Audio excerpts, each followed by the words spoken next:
Welcome to the Unraveling the Scriptures channel. When asking what the first books of the Bible are, more specifically the earliest texts of the Old Testament to be written, the most common answer is the Pentateuch, the 5 books attributed to Moses. However, what if I told you that by the time of Joshua, other sacred texts already existed? It is possible that these writings were composed by Moses himself, or even that they were copies of pre-existing sacred texts. One intriguing example would be the case of Jethro, the priest of the Almighty God, and Moses' father-in-law, who may have delivered some of these texts to Moses, later transmitted to Joshua and even to the prophet Samuel. This raises curiosity about the existence of other sacred documents from that time. In this video, we will explore one of these ancient and enigmatic books from the Holy Scriptures, the Book of the Just, also known as the Book of Jasher. The lost book of the Bible, the Book of the Just, the Book of Yashar. The Pentateuch, composed of the books of Genesis, Exodus, Leviticus, Numbers, and Deuteronomy, is traditionally attributed to Moses as its author. This belief is widely accepted both by religious tradition and by many scholars. However, the question arises, could Moses have written other texts besides these 5 books? Or did he already have access to other writings that were not his own? For example, in later texts like the Book of Joshua, we find intriguing references such as the Book of the Just or Book of the Righteous. This same book is also mentioned in passages from 2 Samuel and 1 Kings. But what exactly was this sacred text? There is a possibility that Moses had access to other ancient writings which might not have been produced by him. Considering that Moses lived for 40 years in Midian, in the house of a priest who also served the God of Israel, it is plausible to imagine that he had contact with manuscripts or older traditions. This priest possibly preserved records or texts related to the worship of the one true God. Furthermore, tradition attributes the writing of the Book of Job to Moses, whose narrative is set in a period earlier than his own time. This reinforces the hypothesis that there were already other religious or historical texts among the Semitic peoples, many of whom maintained faith in monotheism and the Almighty God. It would not be surprising if texts like Job, possibly written by the protagonist himself or by other authors, circulated in communities dedicated to preserving this faith. Thus, it is fascinating to think about the cultural and spiritual richness of the Semitic peoples of that time, as well as the possibility that Moses was both an author and a compiler of written traditions that date back to even older times. The Book of the Just, as it is known in English Bible translations, is referred to in the original Hebrew text as Sefer HaYashar and in Aramaic as Sifra Yashar. Both expressions can be translated as the Book of the Righteous or the Book of the Just. It is a text considered lost from the sacred scriptures, traditionally associated with the Hebrew and Aramaic Bible, whose existence is widely recognized but whose preservation has been lost for centuries. It is important to highlight that throughout history, several forgeries have emerged claiming to be rediscovered copies of this lost book. These apocryphal versions were produced at different times and by different authors, but none of them are considered authentic.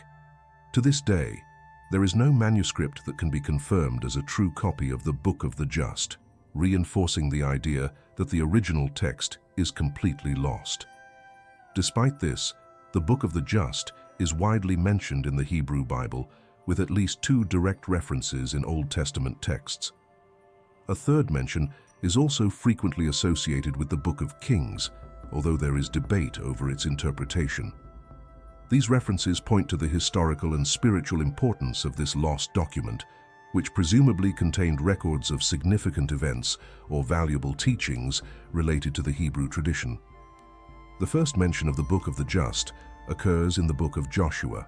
According to Joshua 10:13, during a battle against Adoni-Zedek, king of Jerusalem, and his allies, Joshua prayed for the sun and the moon to stop. The verse states, "And the sun stood still, and the moon stopped, until the people had avenged themselves upon their enemies." Is not this written in the Book of Jasher? This passage suggests that the event recorded in Joshua 10:13 had already been documented in an older text identified as the Book of the Just. This reference is particularly interesting because it seems to suggest that Joshua 10:13 was taken from a pre-existing text. This reinforces the idea that the Book of Jasher was not only an earlier work, but also contained accounts of important historical and miraculous events significant to the Hebrew tradition. The second mention of the Book of Jasher appears in 2 Samuel 1:18. In this context, David laments the death of Saul and Jonathan and introduces his lament with the words, "To teach the children of Judah the use of the bow.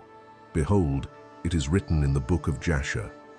This verse suggests that the book contained poetic or instructional records used as a source for transmitting cultural and military traditions. Additionally, there is a linguistic curiosity regarding the translation of the Book of Jasher. Solomon's prayer, mentioned elsewhere in the scriptures, is attributed to the Book of Songs, or Sefer Hashir. Some scholars speculate that Sefer Hashir and Sefer Yashar could be variations of the same title, with subtle differences in the Hebrew writing, such as the transposition of letters.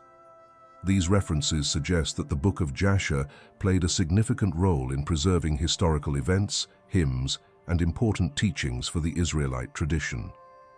Although it is lost, it appears to have been a rich and multifaceted source, encompassing records of battles, laments, and possibly liturgical songs. According to Alexander Rofer, the name Sefer Yashar might be related to its original function as a compendium of songs, prayers, and other liturgical or historical texts. This perspective suggests that the title, Book of the Just, reflects the intent to record religious and cultural practices significant to the Israelite tradition. However, many forgeries of works claiming to be the true Book of Jasher have emerged. Among them is the so-called pseudo-Jasher, as well as the widely known Hebrew midrash Sefer Yashar. The latter is a work that narrates the biblical story from the creation of Adam and Eve to a summary of the initial conquest of Canaan by the Israelites as described at the beginning of the Book of Judges. Although the Bible mentions Sefer Yashar on two specific occasions, the reference to the sun and moon in Joshua 10:13 and the instruction about the bow in 2 Samuel 1:18, the midrash Sefer Yashar seems to be a later composition. It is widely accepted that this work was created by rabbis in a period much later than the original scriptures. Despite this, it includes passages that align with the biblical references, leading some to question if there might be an indirect connection with the lost text. For example, the mention of the sun and moon in the book of Joshua and the instruction to teach the children of Judah to fight with the bow in 2 Samuel are found in the midrash Sefer Yashar, specifically in chapter 56, verse 9. This passage situates these words among Jacob's final declarations to his son Judah, a detail that reinforces the idea that the text was rearranged or interpreted to align with the biblical references. However, the academic consensus suggests that the midrash Sefer Yashar is not the true Book of Jasher, but a literary work that combines biblical narratives and midrashic traditions, likely created to fill gaps and enrich the understanding of biblical stories for later readers. When analyzing the Book of Jasher, also known as midrash Sefer Yashar, it becomes clear that it is a rabbinic work composed long after the time of Moses. Various textual clues reveal its later origin, such as in chapter 10, where the descendants of Noah are mentioned. Interestingly, the text uses medieval names to designate territories and countries, such as Franza for France and Lombardy for Lombardy, a region in Italy. This anachronism already indicates that the midrash Sefer Yashar was written in a historical and cultural context significantly later than the biblical period. Additionally, the text shows similarities to Josephon, a rabbinic work from the 10th century, which also lists various peoples and territories of medieval Europe. This connection is evident not only in the content, but also in the narrative style, reflecting the literary and intellectual traditions of the medieval period. Many of the extra-biblical accounts found in this midrash appear in similar forms in other sources of the time, such as the Talmud, other midrashim, or even Arabic compilations. One example is the story of Lamech and his son Jabal, who, according to tradition, accidentally killed Cain, thus fulfilling a kind of divine justice for the death of Abel. This narrative is widely disseminated in different traditions, reinforcing the idea that the midrash Sefer HaYashar is more of a compilation of stories and interpretations than an original and authentic source. Therefore, the Book of Jasher, in its current form, is widely recognized as a medieval rabbinic creation that combines biblical elements, Jewish traditions, and external influences, such as Arabic sources. Although it has significant cultural and literary value, it cannot be considered the true Sefer HaYashar mentioned in the sacred scriptures. The main discrepancies between the Book of Jasher, or Book of the Just, and chapter 5 of the Book of Genesis are notable and lead to some confusion regarding the names and dates mentioned.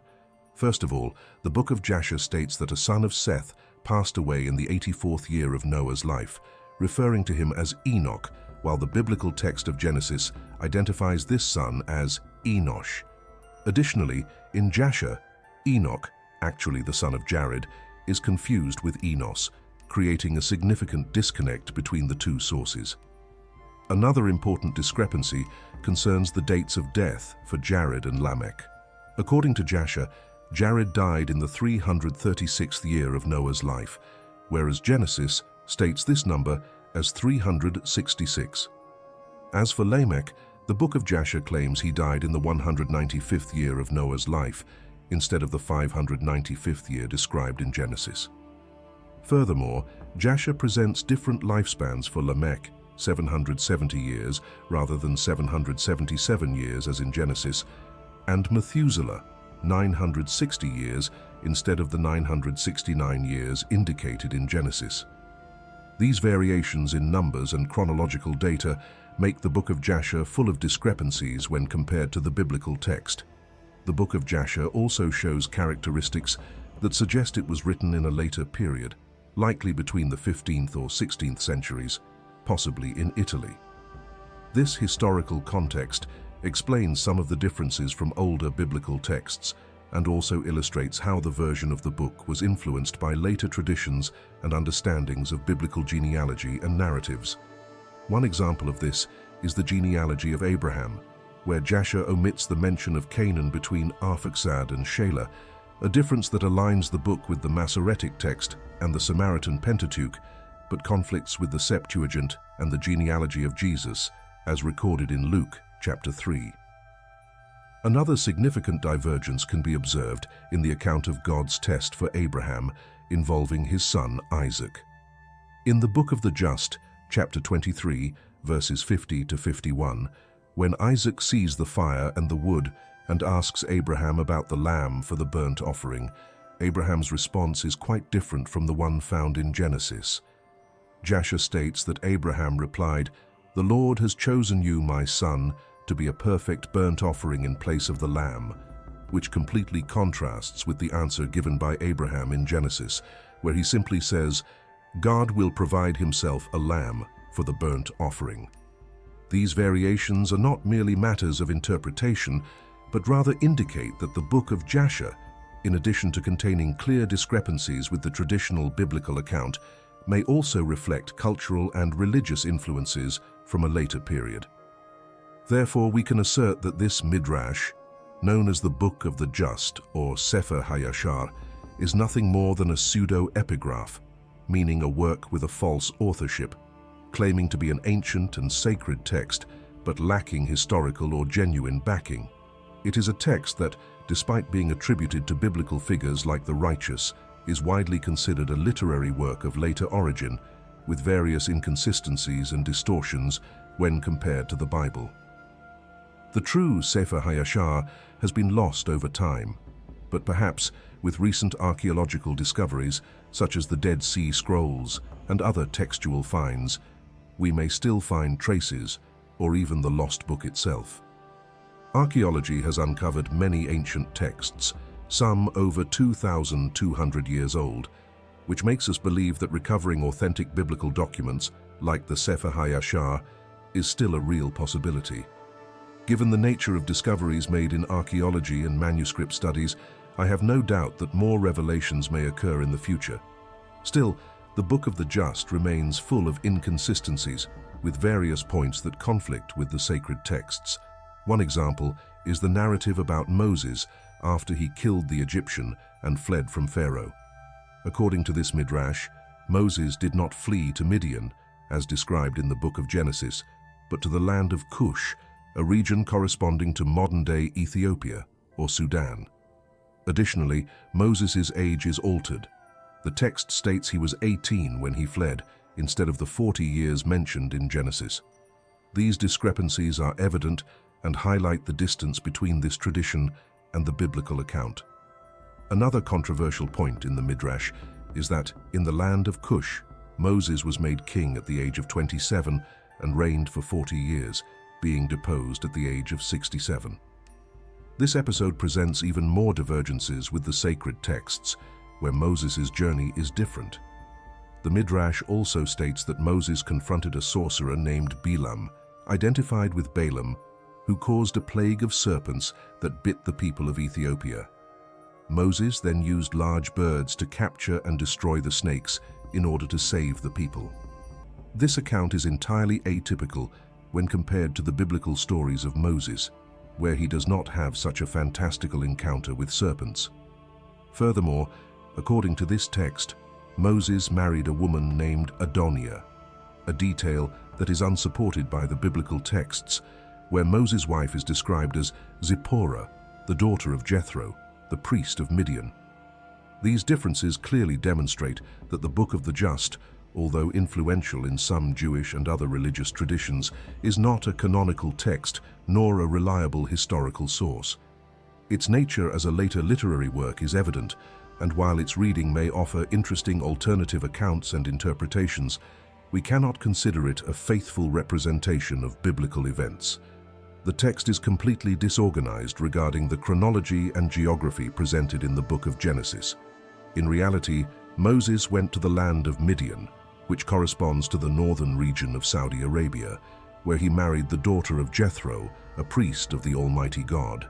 Therefore, this midrash is nothing more than a pseudo-epigraph, a false and misleading text. Now, I would like to know your opinion. Do you believe in this Sefer HaYashar midrash, or the other books of the just that are considered the true Book of the Just? Or do you agree with me that this text disappeared and was lost long ago, but could still be found? May God bless you, and see you soon.